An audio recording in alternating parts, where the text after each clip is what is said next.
नमस्कार। दिल्ली में और दिल्ली सहित पूरे देश में ओमिक्रॉन जो वायरस है, कोविड का वेरिएंट है, उसका ग्राफ लगातार बढ़ रहा है, उसके केसेस की संख्या लगातार बढ़ रही है। पर अच्छी बात यह है कि इंटरनेशनली जो ट्रेंड अभी तक देखने को मिले, उनसे हमने सबने बहुत कुछ सीखा देश में, और उससे ये भी समझ में आया कि ओमिक्रॉन कैसे बिहेव कर रहा है, उसका कैरेक्टर क्या है। तो इससे नुकसान ज़्यादा नहीं हो रहा, ये वही ट्रेंड शो कर रहा है जैसा ओमिक्रॉन ने दुनिया के और देशों में शो किया है। आज टोटल में देखें तो दिल्ली में इस समय करीब करीब पिछले 8-10 दिन में जो केसेस आए हैं, पॉजिटिव केसेस टोटल इस समय दिल्ली में करीब 11,000 हैं। अब उन 11,000 में से हॉस्पिटल में देखें तो करीब 350 केसेस हैं। उनमें से भी ऑक्सीजन पे देखें तो केवल 124 केस हैं। अब वो 350 में एयरपोर्ट से आए हुए लोग भी हैं, उसमें किसी और वजह से हॉस्पिटल में गए हुए लोग भी हैं, लेकिन अगर ऑक्सीजन पे देखें तो 124 लोग हैं कुल मिला के, और वेंटिलेटर पे देखें तो 7 लोग हैं। तो एक्सपर्ट्स का ये मानना है कि ओमिक्रॉन का अभी तक का जो बिहेवियर है, अभी तक का जो जिन लोगों को ओमिक्रॉन का इन्फेक्शन हो रहा है, उनको बहुत माइल्ड सिम्टम्स हो रहे हैं या नहीं हो रहे हैं और जल्दी ठीक हो जा रहे हैं। लेकिन फिर भी अगर लोगों को कोविड हो रहा है तो खतरा तो है, इसलिए इससे बच के रहना भी ज़रूरी है।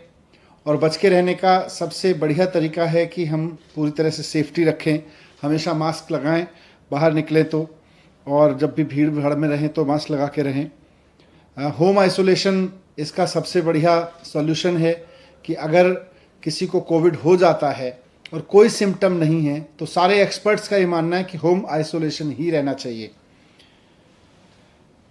हॉस्पिटल केवल तभी जाएं जब आपकी ऑक्सीजन लेवल लगातार डिप हो रही हो या आपको कोई परेशानी हो, तो आज भी एक्सपर्ट्स ने यही बात दोहराई।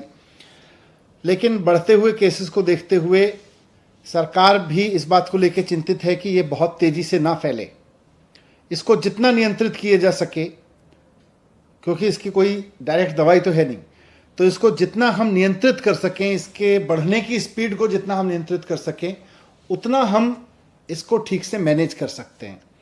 तो इसलिए आज डीडीएमए की बैठक में सरकार ने कुछ फैसले लिए।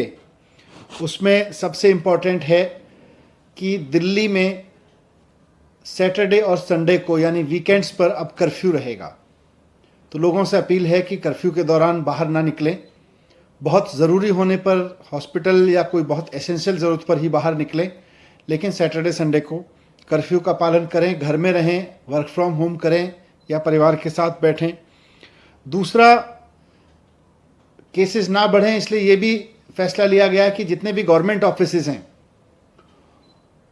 उनमें एसेंशियल सर्विस वाले ऑफिसेज को छोड़कर सबको अभी दफ्तर आने से मना किया जाएगा और केवल ऑनलाइन या वर्क फ्रॉम होम कराया जाएगा। तो government offices work from home mode पे रहेंगे या ऑनलाइन मोड पे रहेंगे।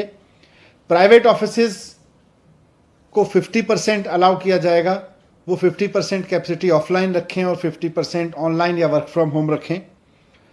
एक और समस्या अभी पिछले दिनों में आ रही थी कि जो हमारे बस स्टॉप्स हैं दिल्ली में, लोग क्योंकि किसी न किसी काम से बाहर निकल ही रहे हैं, तो जो बस अड्डे हैं, बस स्टॉप्स हैं, बस स्टैंड हैं छोटे छोटे, और जो मेट्रो के स्टेशंस हैं, वो सुपर स्प्रेडर बनने का खतरा आ रहा था, क्योंकि आधी संख्या कर दी गई थी मेट्रो में कैपेसिटी की और साथ साथ बसेस में भी कैपेसिटी की, वो आधी कर दी गई थी संख्या, और उसकी वजह से मेट्रो स्टेशंस पर बहुत लंबी लंबी लाइनें लग रही थीं, बस स्टॉप्स पर बहुत लंबी लंबी लाइन लग रही थी, वहाँ भीड़ हो रही थी, कई जगह भीड़ अनियंत्रित भी हुई, और ऐसे में कोरोना ओमिक्रॉन जो है वो सुपर स्प्रेड हो सकता है वहाँ से। इसलिए इसको देखते हुए ये भी फैसला लिया गया कि बसें और मेट्रो पूरी कैपेसिटी पे चलेंगी, लेकिन एक भी व्यक्ति को बिना मास्क के अंदर अलाउ नहीं किया जाएगा।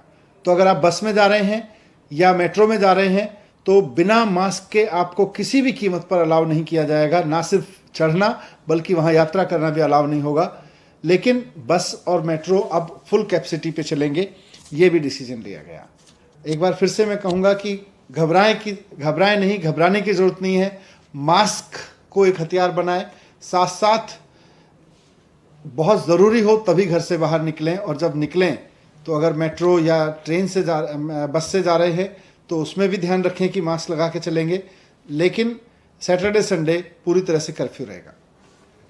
सर, कर्फ्यू रात में और दिन में उसको थोड़ा सा बता दें कैसा? नहीं, रात में तो लगातार चल रहा है, ये दिन में भी रहेगा। और इसमें एसेंशियल सर्विसेज के लिए किन किन कैटेगरी को आप लोग? एसेंशियल सर्विसेज पहले से पिछले 2 साल से लगभग चल रहा है, तो खाने से लेके और मेडिकल से लेके और पुलिस और इस तरह की जितनी भी चीज़ें हैं एसेंशियल सर्विस में, इमरजेंसी सर्विसेज में, फूड आइटम्स, सब्जी और ये सब को नहीं रोका जाए।